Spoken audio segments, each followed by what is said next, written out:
Je m'appelle Arnaud Saint-Martin, je suis député LFI/MSP et dans une autre vie, je suis chercheur au CNRS. Il en fallait un quand même. Et qui étudie justement le genre de destruction qu'on est en train de vivre. Le management néolibéral de la recherche, la concentration des moyens, l'abêtissement de la science par le start-uping, enfin le genre de politique publique qui est ici érigé en orientation à la fois inévitable et nécessaire. Et tout ça est porté par un PDG, Antoine Petit, qui gouverne la science contre la communauté. Et ça c'est particulièrement grave, avec une vision que je trouve mortifère, délétère de la recherche. Ça a été évoqué, la concentration des moyens. Ceux qui ont toujours plus auront encore plus. Ceux qui ont moins, encore moins. Ce qu'on appelle l'effet Mathieu, c'est ce que je dis des sciences. Hélas, ça ne donne pas forcément ses fruits.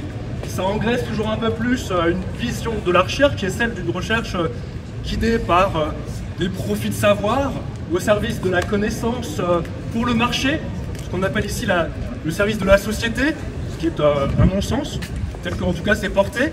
C'est une vision qui est étriquée, qui prône la course à l'excellence, qui est aussi l'inanité absolue, le publish and perish, la recherche de toujours plus de brevets de propriété intellectuelle sur lequel on va capitaliser, l'innovation à tout crin, enfin tout ce qu'on subit depuis maintenant 30 ans, qui ne marche pas, qui produit une forme de désespérance et d'épuisement par ailleurs des chercheurs, des chercheuses, dont le sens de l'activité est lui aussi atteint par cette vision.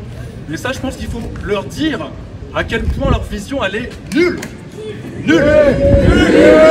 Ils gouvernent contre la communauté, ils ne sont pas majoritaires, et tout ça, il faut le refuser.